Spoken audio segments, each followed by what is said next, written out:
Di sepak bola, beberapa penantian terasa seperti musim dingin yang tak tahun. Hingga akhirnya, di sebuah malam dingin di Oslo, 17 November 2025, Löwen mengaum paling keras, menghantam Italia dengan skor 4-1 dan memastikan tiket ke Piala Dunia 2026. Sebuah sejarah yang kembali ditulis setelah terakhir kali mereka tampil pada tahun 1998,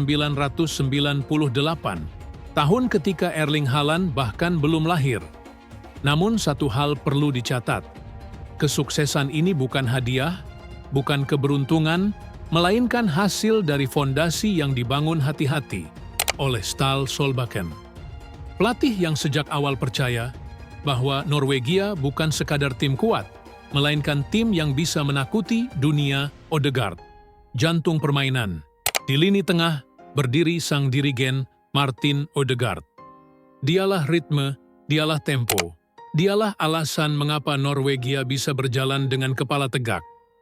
Didampingi gelandang Premier League seperti Sander Berge, Oscar Bob, dan bek jangkung Christopher Ajer, Norwegia punya pondasi yang solid. Pondasi yang jarang mereka miliki 2 dekade sebelumnya. Namun, kekuatan sesungguhnya bukan terletak pada lini tengah, bukan pula pada solidnya lini belakang, melainkan pada sesuatu alami. Trio raksasa 193 cm. Di lini depan, Solbakken memegang sebuah senjata rahasia, bukan 1, bukan 2, melainkan 3 penyerang raksasa dengan tinggi yang sama. 193 cm.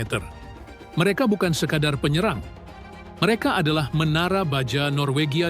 Trio yang membuat bek manapun merinding, bahkan sebelum pertandingan dimulai. Mereka adalah Erling Haaland, Alexander Sørloth, Jørgen Strand Larsen. 3 penyerang yang masing-masing punya gaya berbeda, tapi berbagi satu hal, postur yang mampu mengubah pertandingan kapan saja.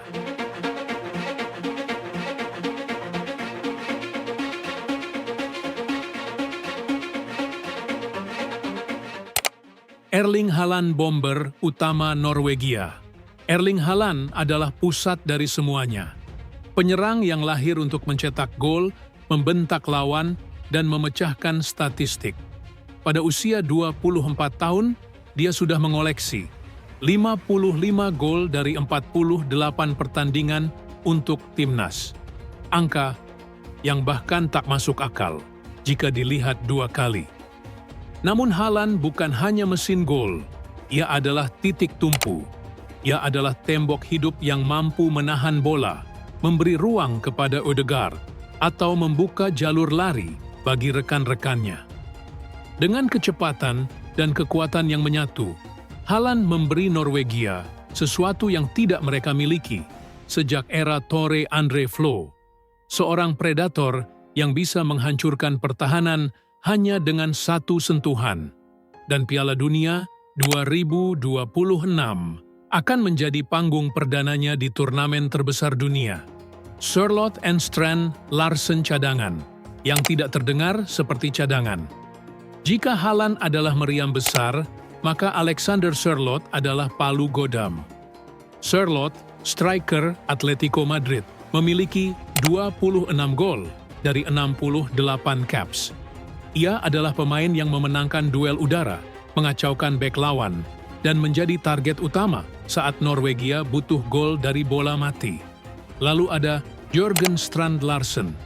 Pemain Wolves ini mungkin tidak setenar 2 rekannya, tapi fleksibilitasnya membuat Solbakken jatuh cinta. Bisa menjadi striker, bisa menjadi winger kiri, bisa membuka ruang, bisa memecah ritme lawan. Dengan 4 gol dari 24 penampilan, Strand Larsen adalah gambaran lain dari kekuatan Norwegia. Kedalaman skuad yang nyata. Ketiganya membuat Solbakken punya kemewahan besar, memiliki penyerang yang bisa diputar kapan saja, tanpa membuat kualitas turun. Kekuatan baru Norwegia, tinggi, tenang, mematikan, ini bukan Norwegia yang dulu. Ini bukan tim yang hanya mengandalkan kerja keras dan semangat Viking. Ini adalah 193 cm dengan Odegaard sebagai arsitek, dengan pondasi kokoh Premier League.